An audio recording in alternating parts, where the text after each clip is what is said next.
Hi. Hi, Jeremy. Hey. Hi, baby. Hi. I'm Oliver the Ricketts. That's Mr. Jeremy Kessler. I'm Brittany. One One name. We're about to go in to see Jurassic... What's the title of this movie? Jurassic World Fallen Kingdom. Jurassic World Fallen Kingdom, which is Jurassic Park 5 or 6. Well, it would be Two of 2, World, but but then it would be five 5 Right. of... But Jurassic World is Jurassic Park 4.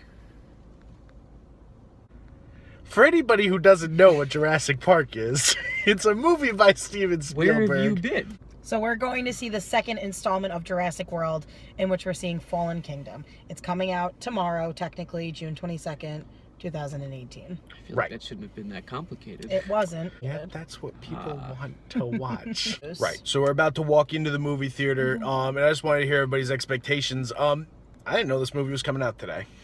See, I'm a big Pratt fan, so See, now, I love I Chris was waiting Pratt. for him. I love Chris Pratt very, very much. I think he's just a great, handsome man. And I just liked Jurassic World. I didn't love it, and I did go back and watch it a second time, and I couldn't sit through it. I definitely think that this is one of those kind of you can't overthink it entertainment kind of movies. Like almost like Pirates of the Caribbean. It's like you can't go into it expecting to be this really thought-provoking piece. You just have to kind of be like, okay, it's about dinosaurs and how they shouldn't be in modern times, and there's a reason why they went extinct, and blah blah blah. So why don't you give us a 15-second expectation of the movie for you? I think this movie looks extremely, extremely crowded. I'm expecting to come out very middle of the road with it, much like I did for Jurassic World, but I don't think I'm going to like it quite as much. I don't know. I feel like you keep a movie series going long enough, you're going to start getting diminishing returns on quality. But again, at the same time, I'm probably going to really like it, but I don't think it's going to be great. I think I'm going to be entertained by it, like I said, because I go into these movies not expecting something really thought-provoking. I just want to be entertained. It's a summer blockbuster. That's what they make them for. I am a little disappointed that there were so many trailers, and the trailers were so heavy in plot and content that I felt like I had already seen the whole movie. So I really hope that there's some surprising elements still that I haven't seen yet.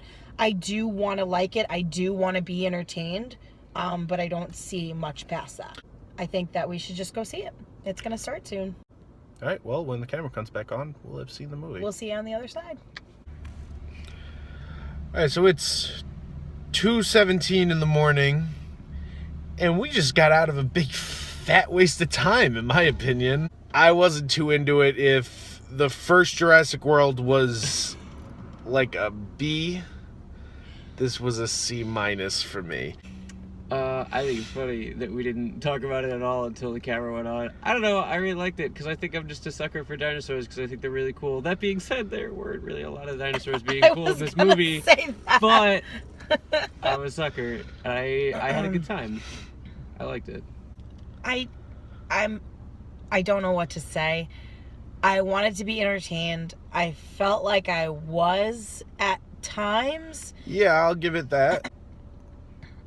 It just was a crap movie. So like, Yeah. so like trying to outweigh it by saying, oh, at least it was kind of entertaining. Excuse me. It doesn't, I don't think it negates how actually like bad the movie was. It was definitely emotional, which I wasn't expecting at one point in time. See, now, and I appreciated that because I like it when I can go through, I guess, a range of emotions, because I was laughing, I was crying at one point in time. And then, and other times I was scared. So I was running the gambit of emotions, at least in what you'd expect from a movie like this, but those in-between times were really, really bad. It was very jumpy. It really felt like a kid wrote it, that it was more like we're going to go do this, right, and then that's going to happen, and then that's going to happen. Oh, yeah, and then that's happening at the same time. Right. It was very like, I'm watching it like, what am I supposed to be paying attention to here? This definitely felt like a committee wrote it, like it was 10 guys. They were trying to see how they could write it to make more movies. Right. Yeah, absolutely.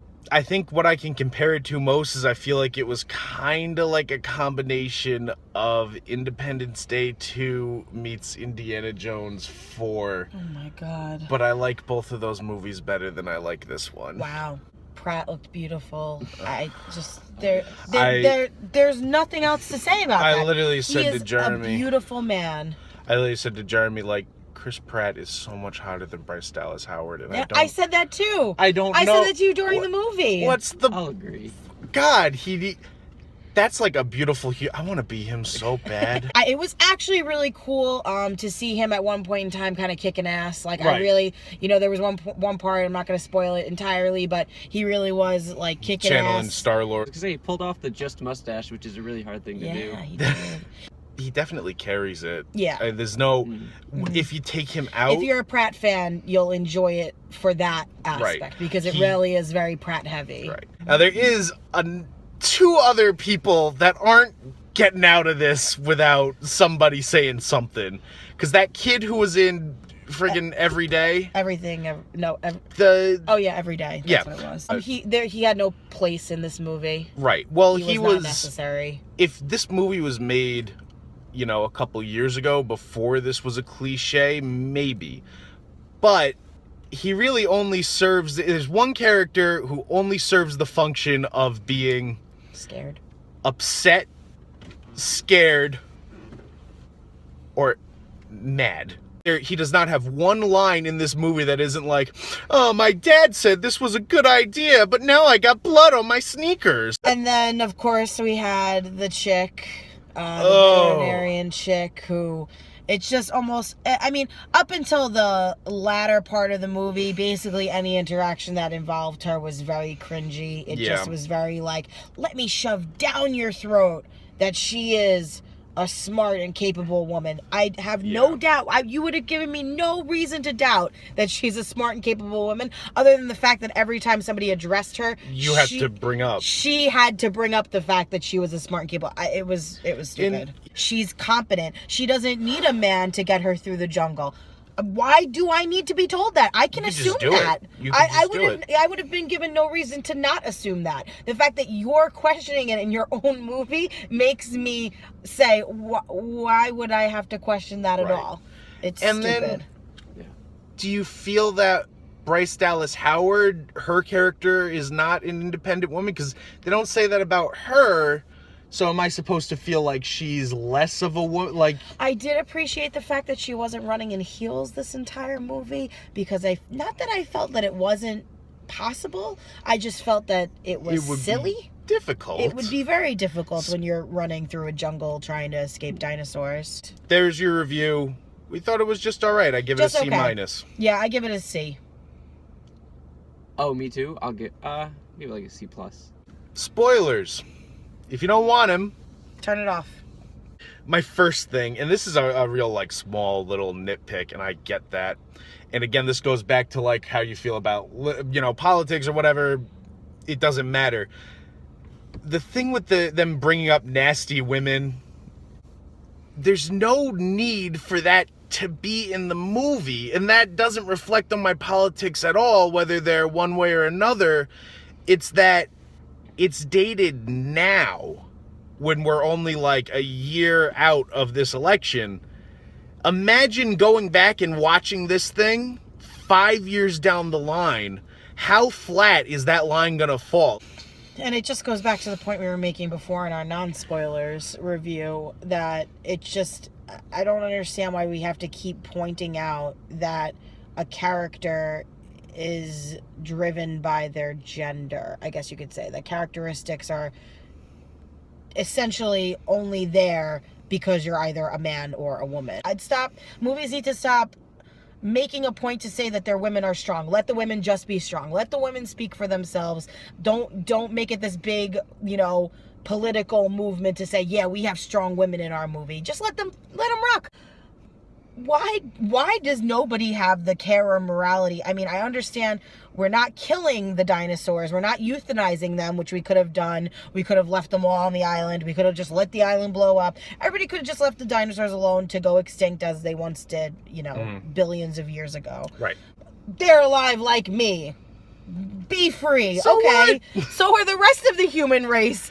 I think And your point was more that she's a clone like the dinosaurs. Oh, I think I'll get there because it's not me. Like I'm just saying, I think that was more of the point of the line. They're alive, like right. me.